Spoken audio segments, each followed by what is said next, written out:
Hi, this is Briskedor, the barbecue wizard, and you're listening to the BBQ Central Show. Bye-bye! Start the game! Let's go! We'll do it live. Okay. Well, do it live! I'll write it and we'll do it live! So to get that perfect barbecue, you use wood. Are you sure it's safe? Whatever. We put the lighter fluid on, strike the match, and... Oh, should we call the fire department? That might be a good idea.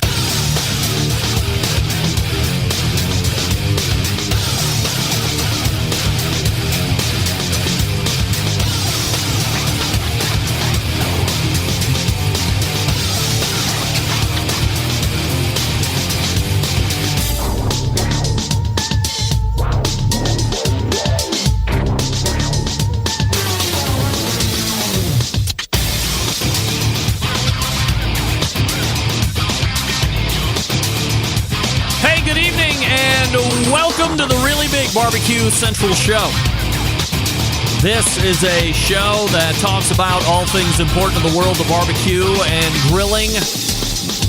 Broadcasting live and direct from the Rock and Roll Hall of Fame city of Cleveland, Ohio, the barbecue capital of the North Coast. I am your program host, Greg Rempe. Happy to have you right here on the show.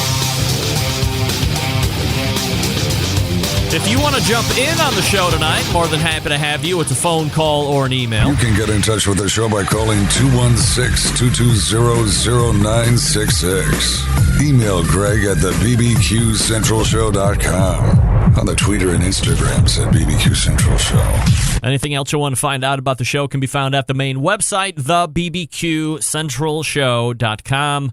And here's what's happening. Coming up in about 12 minutes from now, it's the first Tuesday of the month. By the way, welcome to July 2020, rapidly coming to a close. And the first Tuesday of the month brings a visit from one of two regularly scheduled first Tuesday of the month visitors. The creator of How to Barbecue Right, the pitmaster of Killer Hogs Barbecue Team, Malcom Reed, joins the show. He missed June. We'll get a recap on why he missed June, what could have possibly been more important than to make his scheduled rounds here on the Live Fire Barbecue and Grilling Show. And we'll also talk about those apple pie ribs that I saw him do on his YouTube channel. Plenty to get to. By the way, since his last visit, Malcom squeezed in a barbecue competition, so we have to get the update and the rundown on how the new barbecue trailer worked out. That was the maiden voyage. We'll see if he's named it. I don't know if it's like Killer Hogs Trailer 1 or... Remember back in the day when former sponsor of the show, Fred Bernardo from Fred's Music and BBQ Supply, had like this beat RV, and it was Barbecue 1 was the name of his vehicle that got him from place to place. We'll see if Malcolm's got a name for it. And then we will move to 35 past the hour, and we'll be joined by the creator of the World Food Championships, also the president and CEO of MMA Creative, a PR and marketing firm out there in Tennessee. Mike McCloud joins the show. And we have a lot to get to with Mike. We have plenty of recapping of World Food Championships, both as it sits currently in 2020. Perhaps more importantly, we'll have to see how we're ending 2019. In the latest renditions of this particular event, the final table is actually carried over into the next year. So the 2019 folks that made it into that final table carry over into 2020. It still has not happened yet for obvious reasons. So we'll get an update on final table. That's supposed to be taking place in Indianapolis, which might be my favorite city. Chicago actually might be my favorite city. But Indianapolis, in my heart, is probably my favorite city. I live in hypocrisy, by the way. You can tell because I'm telling you this is my favorite city, and then in the next sentence I'm telling you that this is my favorite city. Cleveland is my favorite city. Unquestionable. Unquestioned. You can't question that, which is what unquestionable means.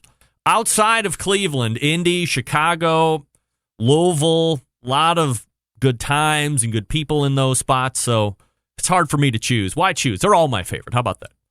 In any event, that's where the final table is supposed to be taking place. So we'll get an update from Mike on when and where that is actually, or when that is actually going to be. And then we will take 2020's World Food Championship in Dallas for the second year and see how that is looking currently. Typically, World Food is still out a handful of months in that November time frame. So we'll see if they're still forging ahead given the conditions of the country and all this other stuff. So Mike McCloud, 35 past. And then we'll move to the second hour. The other first Tuesday of the month guest is none other than Sam, the cooking guy, who also missed last month. We'll immediately question him on why the hell he missed last month. And then we will talk to him about many cool things, not the least of which is crossing over the 2 million subscribers mark on YouTube. And to go in with a bang of 2 million, a 20-pound hamburger cook that we will talk about in depth. Plus, we might talk about avocados and some other things, what the 4th of July looked like for him, how his businesses are doing, how they're reopening out there, or maybe they're starting to roll back some reopening. Is there a lot of rollbacks that are taking place here across the country? So we'll see what happens. Malcom Reed, Mike McCloud, Sam the cooking guy on your docket for this evening. Don't forget you can follow me socially at BBQ Central Show on Instagram and Twitter and TikTok and Snappy Snaps /BBQ Central Show on Facebook. I will say right now, I try to get cute with the streaming software and schedule something. So technically, I don't even know if this is getting out on Facebook, so I apologize if it's not, but I haven't seen any emails to the negative. And then perhaps more importantly, while I had figured out how to see the chat coming in, with my cuteness, I believe I have stymied the chat this go around, and I don't want to kill the stream in order to get everything back up. So I'm probably living without chat this evening, which, by and large, no big deal for me. I'm happy that I found a way to interact with everybody, but it's probably not going to be this week. And by the way, there's going to be no show next week because of the move. Hours after the show ends this evening, I'll be tearing down the BBQ Central Show studios. Over the past many weeks, I have been slammed with emails from men asking me about why their balls hang so low. Now, you might be asking yourself, really? You've been getting those emails? And I have to say, of course, the answer is no. I'm not getting those emails. However, I am a subscriber to Dollar Shave Club, and I have been for years, and each time my razors are delivered, included in that package is a copy of their bathroom minutes or bathroom pages, whatever the hell they're called, chock full of random, mostly male-related items and tidbits. And I don't usually read any of them because, as we all know, reading is stupid. But for whatever reason, this time I started leafing through it and found a particularly interesting page that I wanted to share with the gents in the room. So, ladies, feel free to tune out for the next couple minutes because it has nothing to do with you. However, should you feel compelled to listen in order to gain the knowledge that I am about to disseminate here in a few minutes, share it with your male companion, so be it. But I do want to talk to you guys about how low are my balls going to go anyway? This is a thing. Like fur in our ears, liver spots on our face, and back hair on our backs, a saggy scrotum is a fact of life. That said, what exactly are we dealing with here? Are your balls simply getting heavier as we age, or is some other black magic at play? And it'd be one thing if our balls hung just slightly lower, but why does it seem like the older we get, the lower they go? It's a combination of gravity and changes within the scrotal skin, explains urologist and men's health expert Dr. Jamin Bromhat. As a man ages, the skin with the scrotum loses its elasticity, and the muscles that are responsible for keeping the skin tight lose some of their musculature and function. Sadly, that means our balls are going to hang and hang low, and there's little we can do about it. Worse yet, when it comes to rock bottom, there is no set limit that I am aware of. says Dr. Bromett. That said, don't let free-swinging scrotums get you down. It's not a cause for concern. However, if you experience pain or enlarged testicles, then for sure get checked by a doctor. And don't forget to fetch the wheelbarrow. That's right. Fetch the So for all the males that have been asking me about low-hanging balls, I have and by the way, lest anyone think that this is any form of medical journal or publication that a well-respected medicine man has published, forget it. I'm not saying that. I am saying that within those pages, a doctor was consulted with, and he has been quoted a number of times in that article. So, hey, guys, not only do you have to look forward to balding, losing your faculties, incontinence, impotence, you now have to look forward to big balls. No thanks. And low-hanging balls, more than big. Actually, knock the big balls out. Low-hanging balls. That's what we're talking about. Are we really talking about balls? I guess we are. I'm glad I'm not seeing the chat right now. Can only imagine. Let me talk to you quickly about the World Food Championships and their partnership with Walmart.com. Walmart chefs are daring you to get creative and take part in their food challenge. Some of my favorite food sport friends from the World Food Championships have partnered with Walmart to launch a Walmart cooking challenge. They're challenging foodies to a fun contest where 40 people across the country can win a $250 Walmart gift card. I know you need that. I need that. Let's get after it. 4 talented Walmart chefs have created delicious, customizable recipe videos for inspiration. The tutorials even allow you to make substitutions while you're cooking with them virtually. So let your creativity run free. Show your chefy skills or your cooking abilities if you're not a chef. For all the rules and a way to find out how you can enter, go to walmart.com/cooking challenge. That's walmart.com/cooking challenge. Some of those chefs include Darcy Boz, Anthony Serrano, and Eric Harland.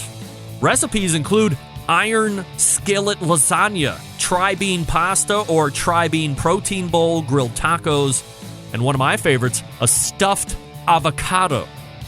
And as we know, avocados also are the main ingredient in guacamole. Again, the website is walmart.com/cooking challenge. The contest ends at 11:59 p.m. Eastern on July 31st. So you got a couple weeks left to A, enter, and B, start making your cooking challenge recipes. $250 for 40 of you. If you win, chip me off 10% because I told you about it.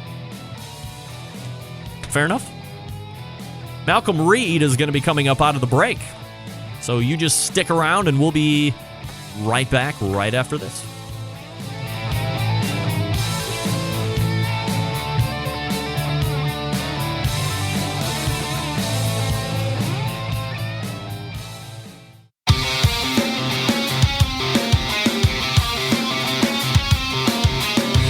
Broadcasting live from the BBQ Central Show studios in Cleveland, Ohio. You're listening to the BBQ Central Show. Once again, here's your host, Greg Rempe. All right, welcome back. This portion of the show being brought to you by Butcher's Barbecue, makers of award-winning injections, marinades, rubs, barbecue sauces, and grilling oils. All Butcher Barbecue products tested on the competition circuit, as well as backyards worldwide. Be the pitmaster of your neighborhood and visit butcherbbq.com to stock up now. Always trust your butcher. Be sure to subscribe to Dave's podcast as well. All right, it is first Tuesday of the month. and one of two regularly scheduled YouTube mavens makes his reappearance here on the show. So we race to the hotline and welcome back Malcom Reed from How to Barbecue Right, and of course the pitmaster of Killer Hogs. Hey, Malcom. What's happening, Greg? I am excited to catch up with Malcom Reed. You're looking well. You're looking rested. Were you like on vacation last month, or what were you up to? It was a guy's fishing trip, and we'd had it scheduled for a while. It just kind of fell to where if the show would have been earlier in the day, I might have could have made it, but I couldn't promise you what shape I was in at 8 o'clock. We want Malcom Reed at tip-top shape, no doubt about it. So we're happy to let you get the free pass there last month and get in that fishing. Like, are you a big fishing guy? Is it like, do you look forward to fishing? I do. We enjoy it. That's why I'm actually getting ready. I guess I'm somebody that likes punishment because I'm getting on a boat tomorrow. This time I've got Rochelle and Michael with me, and we've chartered a boat. We're actually down on the beach right now. So I couldn't miss 2 months in a row, man. I had to make bring the computer. I appreciate you putting in that time and effort right here on this show. Everybody's always happy to see you anyway. Are you? Do you own your own boat? No, man. We just charter. You know, we find one of these guys that has a charter boat and just.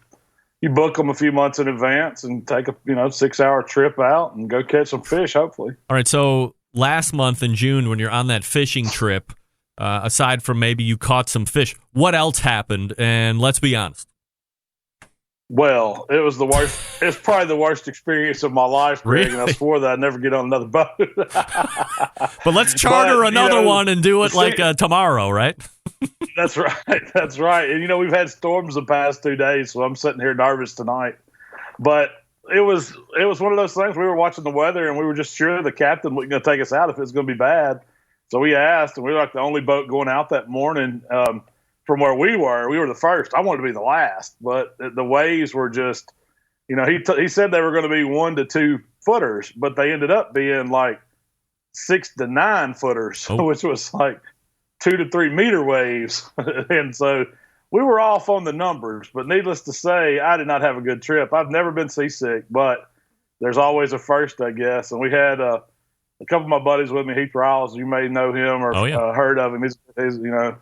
He's really into barbecue. And so he was the first one to get sick. Well, after that, it just kind of threw me into it. I mean, I don't know if it was the waves or the smell or what it was, but I was not a happy guy that day. So it was 4 hours of pure hell, Greg. Well, pure hell. Heath gets sick, and you follow suit. So if we can perhaps surmise, or let's surmise that if Heath doesn't get loose, Malcom Reed is 100% fine. He enjoys whatever rolling and rocking that he has while catching bluefins and tunas and sailfish and whatever else you're catching out there. I'm going to say I would have been okay if he hadn't got sick. I'm going to put that on him. While he's not here with me, I'm going to put that on him, Greg. That's right. It's like the movie, or it's like the scene in Stand By Me where one person throws up and then everybody else starts throwing up. That's exactly the way I felt. Oof. For the kids in the movie theater, and it just chain reaction. Oh, man, it wasn't good. We only had one garbage can on the boat, so we were both just... Oh, my God, that's like the worst. Two full-grown men sharing one garbage can, giving it all you got. Yeah, it was not... It was horrible. I smell a movie called Two Guys, One Can. Oh, my God. That's got to be terrible. Unbelievable. Man. No doubt. All right, so Malcom gets seasick, but he's, as he had mentioned, a glutton for punishment as they're headed out tomorrow. And well, hopefully the seas are a little bit calmer for you. Do you think, has anybody else in your family a sea-sick person potentially, or it's a wait and see when you get out there? Well, this is the year anniversary where we took Michael for the first time, and of course, him and Rochelle had a horrible experience last year. So we're trying to we're giving it another go, Greg. That's all I can say. It's probably not smart, but we're going to see. All right, we'll see how it goes. Can't wait to hear the recap on the podcast whenever that happens. Malcom Reed joining me here on the show. Next week. Okay. We'll definitely do one and catch up. All right, I want to hear that. Malcom Reed here on the show, howtobbqright.com, his website, and where you can find him on YouTube as well. 993,000 current subscribers as of 7:08 p.m. Eastern this evening when I checked. Malcom, much like George Peterson is the sausage king of Chicago, rumor has it that you are the catfish king of Mississippi. Is that true? This is a fact. Wow. I've got the award, the certificate framed somewhere to prove it. Wow. Ladies and gentlemen, we are in the presence of greatness. Royalty, I might add. I don't know. It may have been the one and only contest they had, but I was deemed the Catfish King that day, and then they never did it again. So I think it's just it's one of those reigns forever. Yes. Well, I mean, much like whatever you call that thing with kings and queens, there's a special word for that I can't remember right off the top of my head. But I mean, it's like you never die, right? As long as you never die, you continue to be king forever. That's it. It's catfish royalty, man. All right, I like it. You're in the presence of catfish royalty. I love it. Now, are you just a catcher, or will you also eat catfish? No, man, I love, Mississippi's big in catfish. I've been eating catfish my whole life. Most of the time we fry it, fried catfish fillets. But it's really excellent on the grill, too. I've got some great recipes on the site. But, we use it for all kinds of stuff. It's really good blackened. It's great grilled. It makes good catfish tacos. I mean, you can do po' boys. You do all kinds of stuff with catfish. Would you say it's a mild fish? I'm not a big fish guy. Very, very thin temptations for me to go on the fish stuff. Maybe a little bit of tilapia, maybe a little sea bass, Chilean sea bass, if it's on a menu somewhere. But otherwise, I'm more crustaceans and crab legs and that kind of thing. So, what's the flavor and the palate like? It's a mild white fish. It kind of takes on whatever seasoning you put on it, but a lot of times we just use a little salt and pepper, cornmeal, and peanut oil, man. That makes the best fried catfish.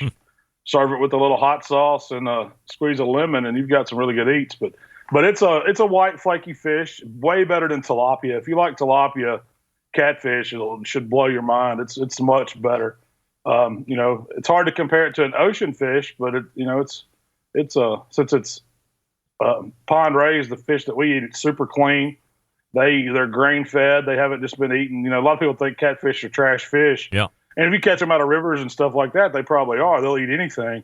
But the pond raised fish that we're known for in Mississippi are all fed, grain diet and the perfect size for fillets. Usually we're getting these 3 to 5 ounce catfish fillets, which is a young fish, and man, they're just really, really good. All right. Well, I'll have to put catfish on the potential menu. I got to say, I'm probably not too risky, but if you're giving it the vote of confidence, it makes me feel a little bit better. Let me ask you this before we get done with the fishing. What's your favorite fish to eat? If there's no limit and you have access to everything, what's your go-to? Man, you hit it on the Chilean sea bass. If I see that on the menu, I always go to it because I figure they wouldn't have it on there if they didn't know how to fix it because it's a really expensive fish. Yeah. But probably the best piece of fish I've ever ate has been Dover sole. And it's really, really good. Call it the king's fish.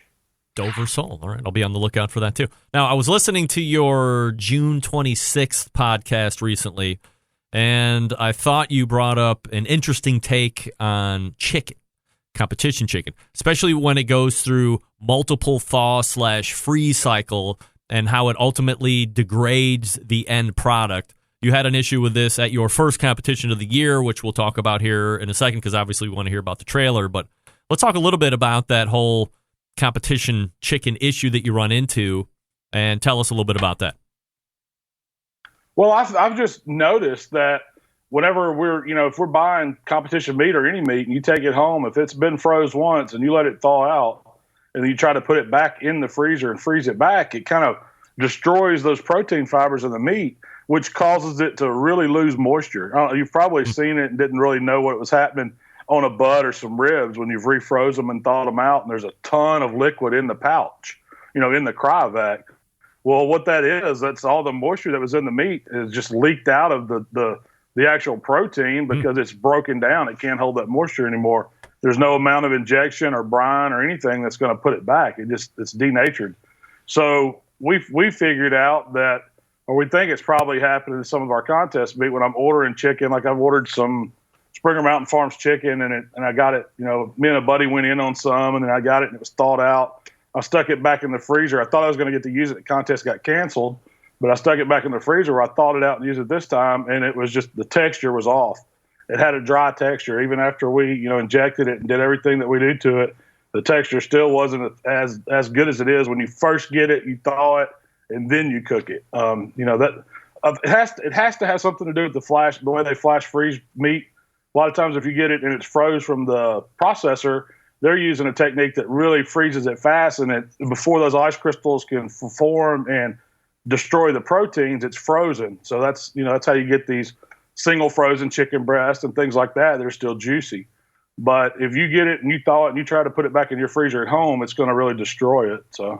So when you're talking to some of the other pitmasters, is that something that they're running into as well, where if they get something frozen from whoever the purveyor is, they only want to thaw it once, and the practice is to not go ahead and refreeze it then for the simple way of getting out of that whole denaturing? That's the consensus I'm hearing when I'm talking to my buddies.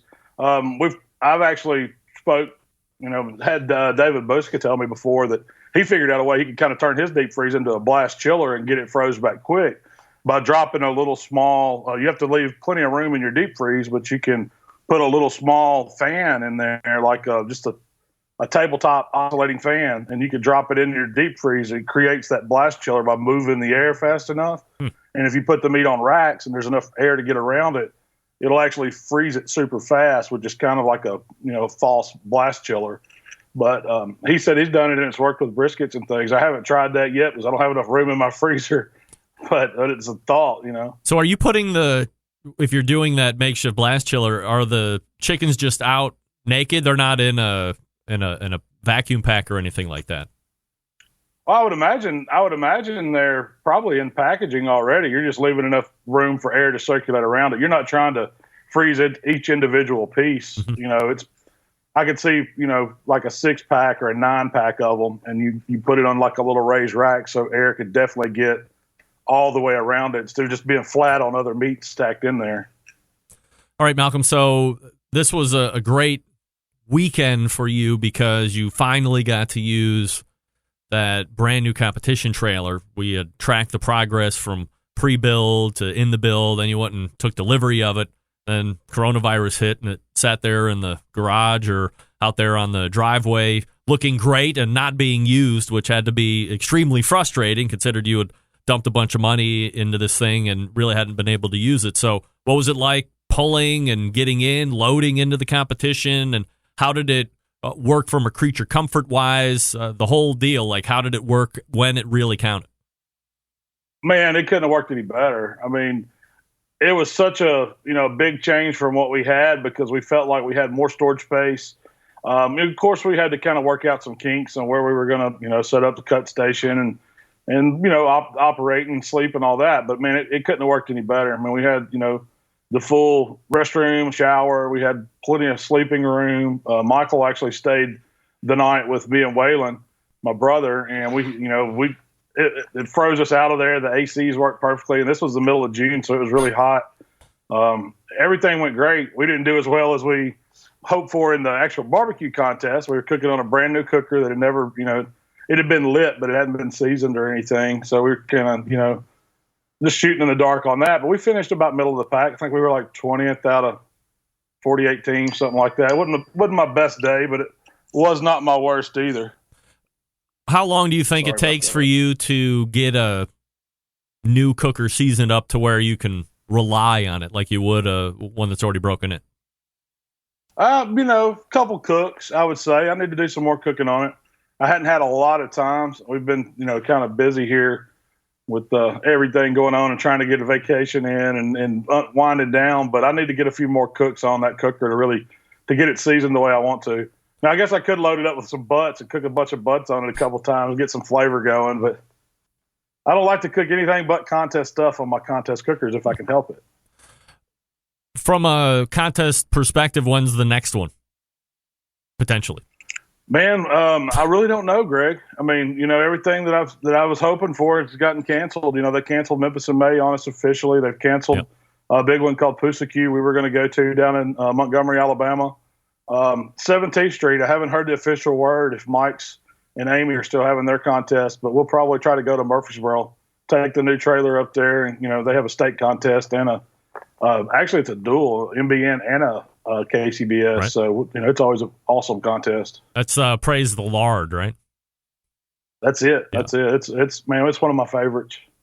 All right, so let's talk about apple pie ribs for the last few minutes here. I saw that was perhaps that was the most recent video that's on the YouTube channel. So, I agree with you as I was listening to you and Rochelle. By the way, if you don't listen or you don't know that Malcom has a podcast in addition to the YouTube channel, you can go to Spotify or all the other Google, all the other podcast platforms and just search for How to BBQ Right.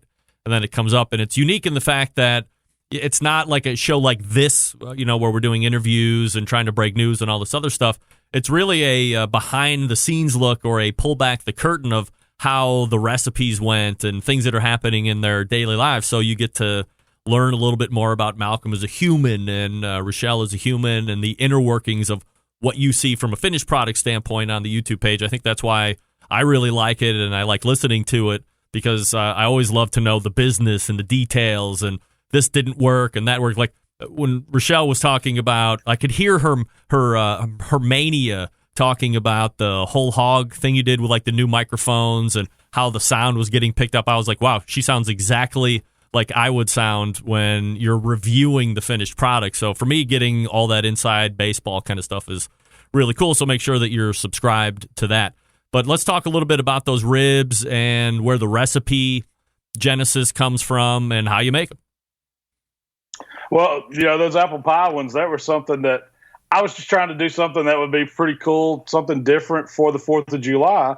And, you kind of think of American as apple pie. That's kind of, the saying, hot dogs, apple pie, all that good stuff. And it was something great that I put together to do around that holiday. I mean, they were really good ribs. I kept it. It was a pretty basic recipe, but I used some ingredients that most people probably wouldn't use altogether.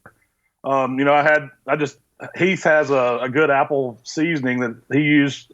He uses as like a finishing dust or mixed with a combination of his seasonings in his comp ribs. Well, I just broke it out. I said, this is going to make a great apple pie rib as a foundation. So I used the apple rub. And then in the wrap, instead of going the traditional like butter, honey, brown sugar, I used apple butter, which is kind of like a kicked up applesauce. Yep. I did use some butter in there with the apple butter to give it a little more richness. But I kept it really simple. I basted the ribs throughout the cook while they were smoking with apple cider vinegar mixed with apple juice. So I kind of had this whole apple play going the whole time. And at the end, I really didn't know how it was going to turn out because this was one of those recipes where I just first go, we're going to cook it, and I'm going to give my honest opinion of it. And Rochelle's like, these are just going to be over the top apple-y. That's all you're going to taste. And you really didn't. It was balanced, man. It was a fruitiness, and it tastes like apple, but you really got some smoke from the grill. I used apple pellets in my Yoder 640 that I cooked it on, so you got some of those notes. But it was still barbecue, and it's still really good. I mean, it was. I was happy with them, and Shell was like, "We could turn these in." I mean, and 17th Street, since it's known for like apple country there in Southern Illinois, we're going to do that recipe for ribs. One of the things that I noticed, and maybe it's not the first time I noticed it with you, but I don't really see a lot of people doing, is that you're temping your ribs. And the only other person that I knew that was doing that currently is Danielle Bennett, a.k.a. BBQ. So, I mean, if she's doing it good enough for me to start doing it, and then I see that you are also doing it, so I guess that confirms that maybe I will do that the next time I do ribs. What are you looking for temperature-wise, or is it in lieu of like a toothpick or a bend test or something like this? It's both, but it's really, you want that feel, that almost no resistance in between the bones. But I'm wanting to see that rib about 202 degrees because I know it's going to carry over to about 206, 207. And this is one of those, how I invite some people on to teach me some stuff in some of my videos? Yeah. I invited Heath on because he was like killing it, NBM Rib Team of the Year, Team of the Year. And just every time he was doing great in ribs, I stole his technique from him the cat's out of the bag, but he was temping ribs, and he started teaching me what he was looking for. And I was like, man, that makes so much sense because I've never temped ribs either. Yeah. I would do the pull, the bend, try to twist the bones. But once I started doing that, I started nailing tenderness on ribs. So it kind of changed the game a little bit for me. So you're pulling at 202 and allowing for carryover of 4 or 5 degrees up to that 206, 207 area. Absolutely. And usually if you just let them hold for 30, 45 minutes, they'll be perfect. And then you can take them out of the foil, finish them up. How do you hold ribs? What are you doing? Just foil into a dry cooler like everything else? I vent them first. When they come off the grill, I let the heat out, and then I wrap them back up. And I've got these. It's called a party stacker. I think Igloo makes it, or Coleman. It's one of the cheap Walmart-style cooler companies, and it's made for like a case of beer, case of soft drinks, and it's kind of flat. It holds 6 slabs of ribs perfect, dry, and you can put a few towels in it just to take up some more space if you need to. But it doesn't let them overcook. It doesn't hold the steam in well enough to where they're overcooking, but it still lets them carry over. And I've held them for an hour, hour and a half in it before and do fine. All right. Well, we're all going to start temping ribs now that you're showing it, and we're talking about it here, and who knows where it's going to go from here. I do know that you can find Malcom Reed on this show the first Tuesday of every month. We wish you good luck on the fishing expedition tomorrow and hope everybody has their sea legs about them. And we will talk to you again in August, if you can believe it. Hey, I'll see you next month, and hopefully I'll hit that 1 million subscriber count before then, so we'll have something to celebrate, Greg. All right, we'll talk about it then. There he is, Malcom Reed, right there from How to BBQ Right. Wow, nothing is more manly than having experience, and I say, manly in a generic sense. I'm not talking about men, women, or anything like that, but there's nothing more, let's say tough. There's nothing tougher than going out on a fishing expedition a year ago and then experiencing terrible seasickness, and then a year later saying, you know what, we're going to give that a go again. We're going to see how that works out this time. Way to go, Rochelle. Way to go, Michael. Very tough. Very tough of you. You know who else is tough? Sterling Ball, trying to catch people looting his whole deal of newspapers. But in lieu of that, he's also selling you great rubs and seasonings. Big Papa Smokers is the place to go. BigPapaSmokers.com. 13 perfectly balanced rubs and spices. I love Sweet Money. I love Little Louis seasoned salt. When I'm getting into the beef, I do like Cash Cow. I do like Double Secret Steak Rub. I love a bunch of that stuff. It's really good. So if you haven't tried it, make sure you go over to BigPapaSmokers.com and check out what they have. Also, they do have that barbecue sauce, Granny's barbecue sauce. They own that one. So if you're looking for a great base rub, or base sauce, you can use that. Or if you just want to use it and go, it's great all by itself. So either or. Use it as its standalone, or if you don't want to make a base sauce and then tweak from there, use Granny's, then make your tweaks. At least you know you have a good base that you're off and running with. And whatever you do to it then, that's on you. Also, they got grills. If you're looking for a great grill that's easy to use, the Mac 2-Star General Pellet Grill is the one you want to take a look at.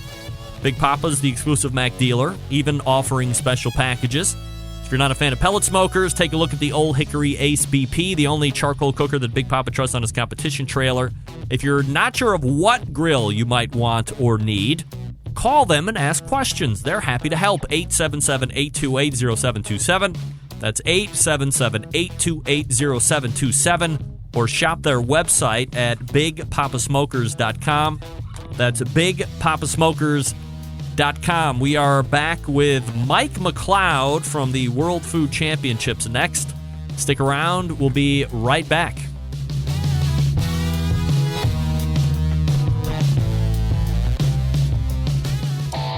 Howard Stern, Jim Rome, Dan Patrick, and Greg Rempe. The Mountain Rushmore of talk show entertainment.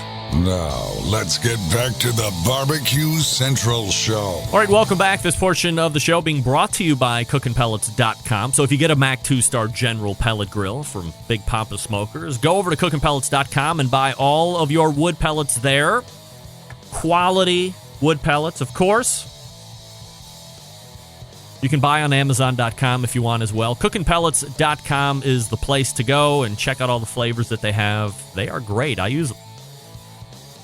My next guest is the president and CEO of MMA Creative, also the creator of the World Food Championships. That is obviously going to be the topic of discussion tonight. There might be one other topic, maybe that will fold into World Food Championships at some point, but I'm just teasing you here at this stage of the game. We race to the hotline and welcome back friend of the show, Mike McCloud. Hey, Mike, how are you? Craig Rimpey, long time no talk, buddy. How are you? Oh, I'm doing fabulous, getting ready to move here after the show is down one city east of where I'm currently at, because I do not move anywhere far. We just inch our way further east to the Great Lake Erie. But nevertheless, looking forward to catching up with you here, and plenty to talk about, for crying out loud. So let's start with, I guess, what is the pinnacle of the World Food Championships 2019, which is the final table.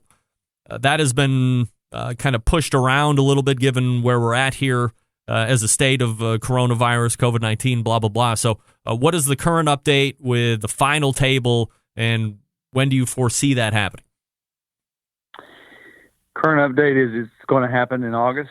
We're 30 days out. We're going to Indianapolis tomorrow, as a matter of fact, to do final planning. So August 8th and 9th, we're going to be up there, and we're going to find out who the next $100,000 winner is of the World Food Championships. We got 10 great champions from across the country coming in to Indy, and we've had a great game plan for a long time, but obviously we got pushed off of May with the coronavirus when it first hit, and but we're in good shape right now. We fall within all the social distancing and public attendance caps right now in Indianapolis, so we're going to make it happen.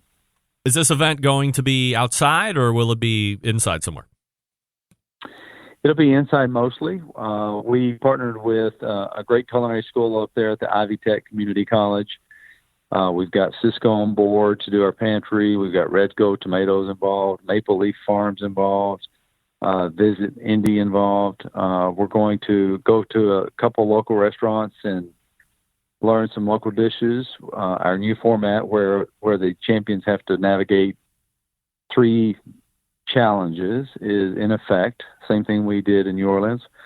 We're going to do in Indy. And they'll go and taste some dishes, and then they'll come back to Ivy Tech. And we have 2 professional kitchens set up that allow us to do some social distancing. And we have a big auditorium that could have seated probably 400 people, but we're cutting that to 250.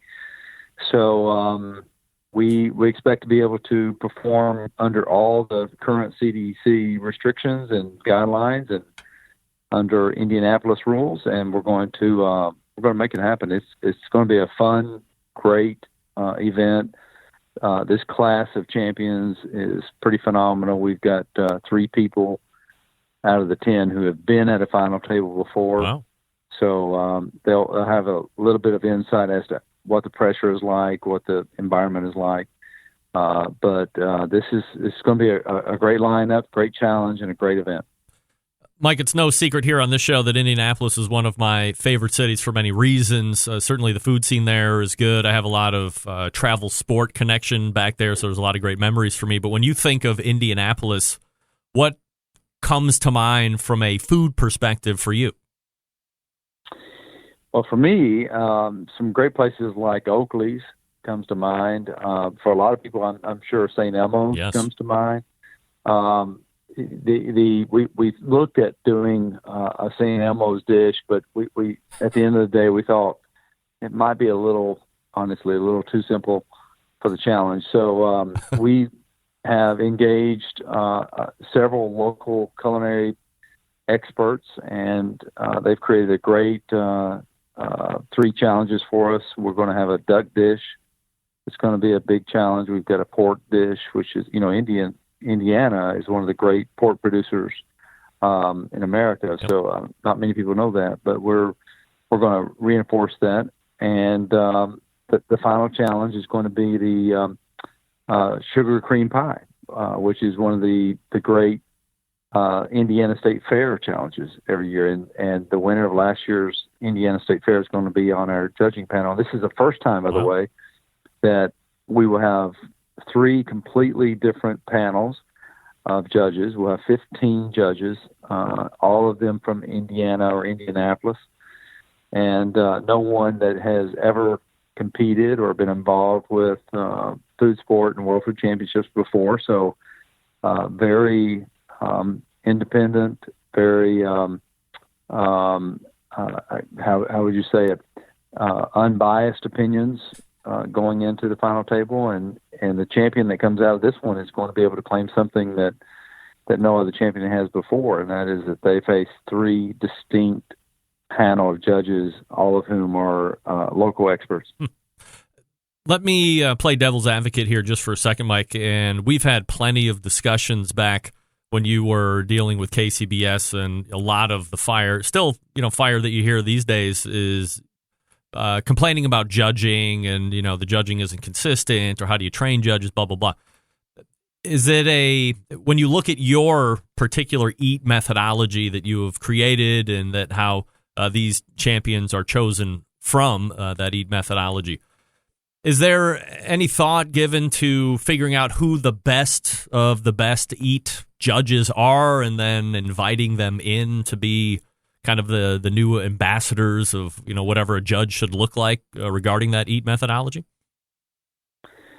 Well, first of all, if you didn't play devil's advocate, I would ask you what's wrong with you. Course, do you have COVID-19?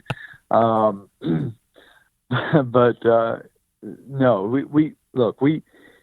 Now that we have established this process for the final table, our objective is to, as we go into a new community, and we'll do this every year, we're going to find the very best, the most respected, the most decorated judges of that community.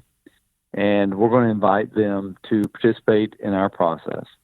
And some of them we're going to invite to create our process. So I don't really think that there's a judging methodology out there that can outweigh the integrity of inviting the best chefs, the best culinary experts from a community to a judging panel, number one. Number two, every single show you've ever watched in your life on food TV has involved some kind of expert, some kind of judging process, some kind of subjective element. And no matter how you try to objectify a judging process, there's going to be a level of subjectivity. So what we try to do is bring great taste buds, great palates to the table, great independent, non-biased opinions to the table. And then we tell them, your scoring has to fit into this methodology. We call it the EAT methodology. And once they learn our methodology, I feel really good about it because take last year when we worked with Dickie Brennan, when we worked with the executive chef of Antoine's, anyone that would ever judge or anyone that would ever, I guess, accuse them of favoritism or some kind of inappropriate judging, just simply didn't know the integrity of who those people were. So we're trying to do the same thing in Indianapolis. We'll do the same thing next year and the following year. We're working on those judging panels already, believe it or not. And I'm just not going to spend a whole lot of time losing sleep over someone that would say, oh my gosh, well, he's going to choose X over Y, because they're underestimating the integrity of that individual. And now that we've changed the final table to a cooking challenge, not just a category challenge, Used to be that we had, barbecue represented barbecue, dessert represented dessert, Yep. seafood represented seafood. There was an element of possible advantage considered in that process. I don't think that was really ever a factor in us choosing the winners in the past.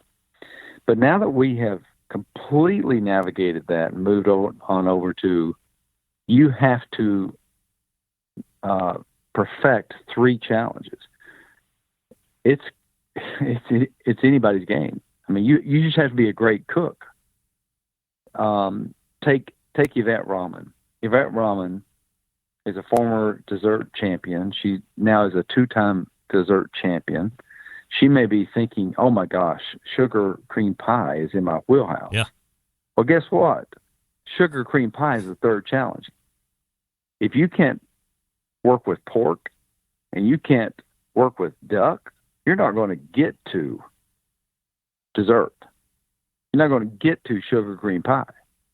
So I think our format for the final table now is probably the biggest culinary gauntlet known to our industry, and that includes Food Network.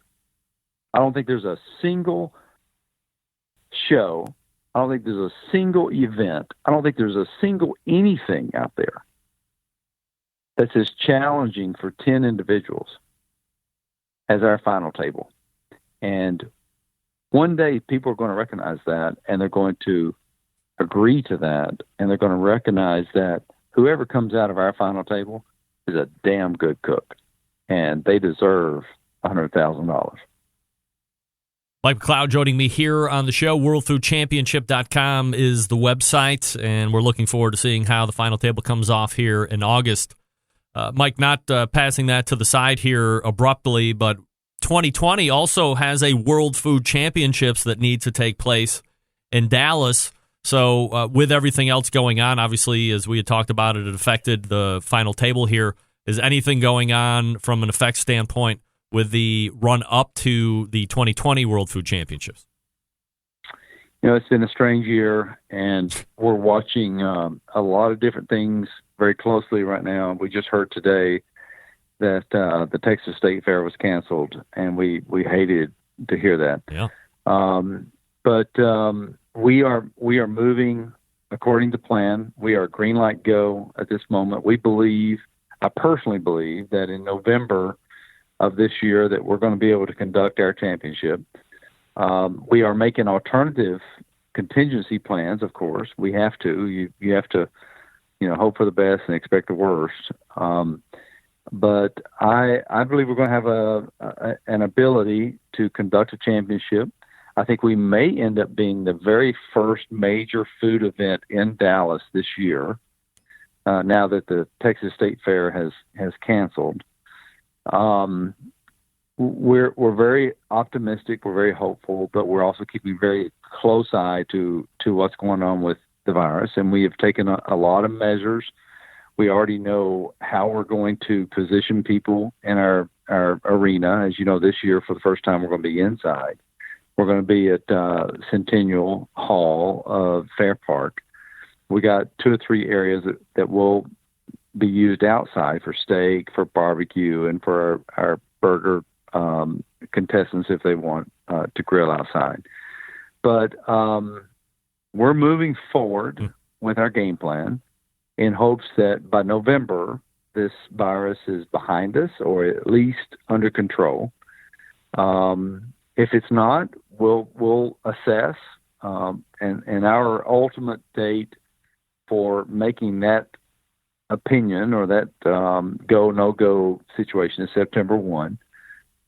So we've got some time to watch, to learn. And, the one thing that I've got my eye on that's huge to this whole situation is, and you guys may not understand this up north, but we have this thing called SEC football. I'm sorry, Mike. We have Big Ten football up here, pal. You ever heard of Ohio State? We win national championships. Is that is that the Big Ten or Soft 11? I forgot. But the It's SEC tough talk is from the a guy real coming deal. from Tennessee, by the way, pal. And right, but if SEC football is canceled or moved or postponed, then obviously we got to take note of that, and we got to pay attention to that. So I've got my eyes on what the NCAA. Interestingly enough, NCAA is located in Indianapolis, right? So we're paying very close attention. We're going to see what SEC decides. We're going to see what the NFL decides. Another 60 days is going to tell us a lot. This whole virus thing changes day by day, in my opinion. But we're making plans to pull off the 9th World Food Championships in November, and my hope is that we, at the worst case scenario, we have to do it with limited attendance or required face masks and things of that nature. But if not, if we have to postpone it, we will. But as of right now, I'm patiently optimistic and watching the news every day. Mike, two quick things here before I let you go. I just talked about it going into the last break, which is the Walmart.com cooking challenge, where 40 people across the country have the opportunity of winning a $250 gift card if they submit one of the dishes that one of the 4 celebrity chefs have given them some instruction on, but they're free to substitute. How does that deal come together? That's been a phenomenal project for us. Walmart is one of our greatest and biggest food sport supporters, and we approached them several months ago and said, people are staying home, they're cooking more at home now. Why don't we do something food sport-esque to support them? And they agreed to greenlight a project for the cooking challenge. So what better way for all of us who are having to maybe stay home and be sequestered at the moment than to be able to cook at home, create a dish, and possibly win some money from it. So we've got 40 winners that we're going to name in August.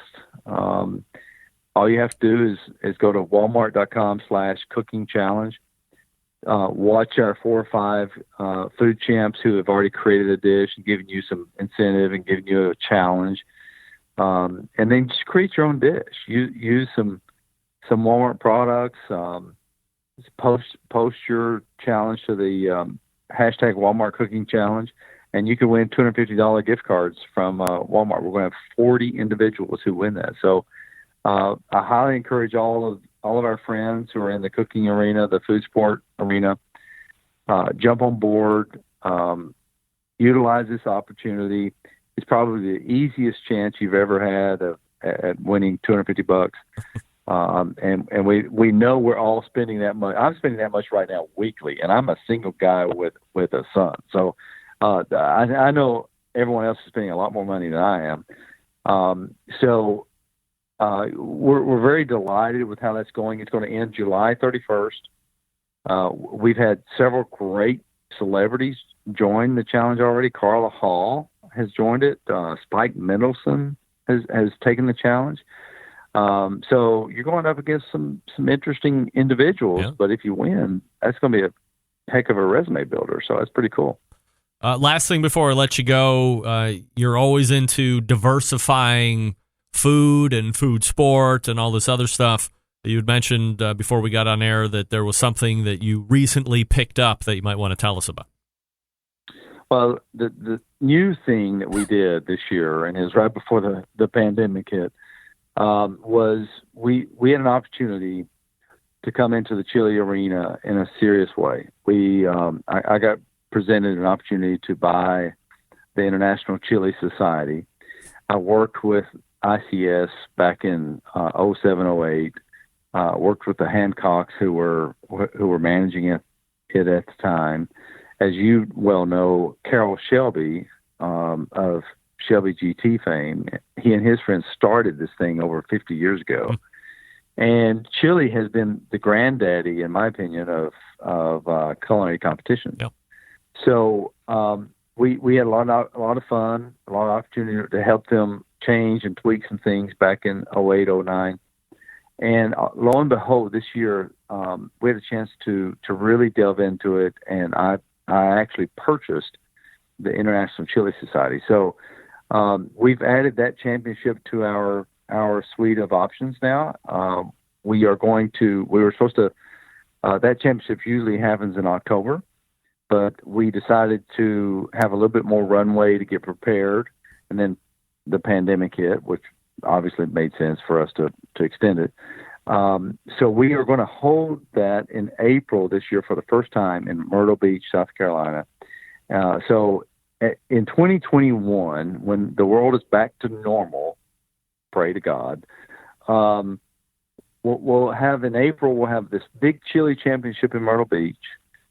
We'll have in May this big final table for the 2020 10 champions. And then we'll start the whole process again in November in Dallas with the 2021 World Food Championship. So that's what the current game plan is. We're very excited to be back in the chili arena in a serious way.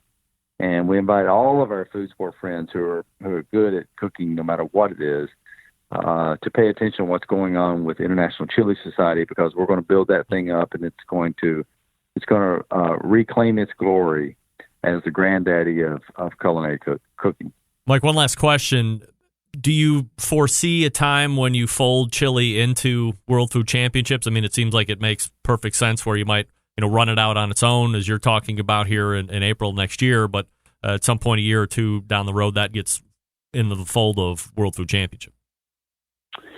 Actually, I don't. We had thought about that early on. We analyzed it left and right, looked up and down, and we had decided to move chili out of WFC and replace it with soup this year in 2020. We're going to stay on that path. The International Chili Society, now, especially now that I own it, I think it deserves its own championship, and we're going to keep it separate. What I would love to do, Greg, and I don't know what the third or the fourth entity is, but I think the culinary competition industry deserves 4, 5, 6 majors. And if I could own and help operate and help seed fund 3 or 4 of those, I think that's going to be probably the pinnacle of my career. So I'm going to keep chili separate. It's going to start in the spring. Or finish in the spring, actually, and then we will have the final table, and then we'll have World Food Championships. Who knows what's next? I don't know what the 4th or 5th entity will be, but I'm always open to it, always looking for it, and always willing to take a chance. That's right, and we appreciate you coming here on the show and letting us all about it, and we'll see how it unfolds here August and going forward. It's Mike McCloud from the World Food Championships. Mike, always appreciate the time. Great catching up. Always a pleasure, my friend. Good luck on your move. Thank you, sir. There he is, Mike McCloud from World Food Championships. And now the proud owner of the International Federation of Chili. Wow. I didn't have any idea that. I mean, I knew there was competition chili out there, but I thought that was like something that happened during barbecue competitions. I didn't know that was like a whole thing. So interesting to learn there. And it's going to be its own standalone. I thought it made sense to fold that into World Food at some point, but as he said, at this stage, he will keep it as a standalone and run it in April. So we'll see how that goes. Mike McCloud, and pulling a long segment, which I appreciate. I kept him over, but info was good. We're over on our top, so we'll catch up here and right the ship before we get to Sam the Cooking Guy. I'll talk to you quickly about Pits and Spits. Since 1983, they've been handcrafting smokers and grills in Houston. In that time, Pits and Spits established itself as one of the premier brands in high-quality offset smokers and more recently pellet cookers, setting itself apart by using heavy 7 and 10-gauge steel in every cooker, fully welded construction that you can feel when you use the unit, 304 stainless steel roll-top lids, and front shelves on every single unit. So why does it matter? Well, by using higher quality materials, Pits and Spits smokers reach and maintain temperatures allowing you to worry more about the meat than the heat. And by providing fully welded smokers, you don't have to worry about grease or smoke leaking out of the barrel or about the grill rattling apart as you move it through the backyard. And using 304 stainless, you're getting an heirloom quality product that you can pass down to generations. Now, where some companies focus on being low-cost providers, Pitts and Spitz focuses on craftsmanship using quality materials. Are there cheaper ways to manufacture products? Sure. But Pitts and Spitz doesn't like tack weld, cheap stainless, and electronics that you can't trust. Having in-house manufacturing gives them complete control of the design and process standards. That's not something you find in the low-cost providers. Their steel suppliers supply material to be used in some of the harshest environments, so you know they're going to perform in all conditions. And their controllers are made right here in the USA, so they are able to have unimpeded transparency in their programming. Pitts and Spitz have a dealer network across the country, but if there's not one close to you, give them a call to shop, 844-650-6250. Whether you're in the backyard, a grill master looking to cook steaks, or a competition cook cooking 50 racks of ribs, Pitts and Spitz has a product for you. You can check them out on their website, pitsandspitz.com.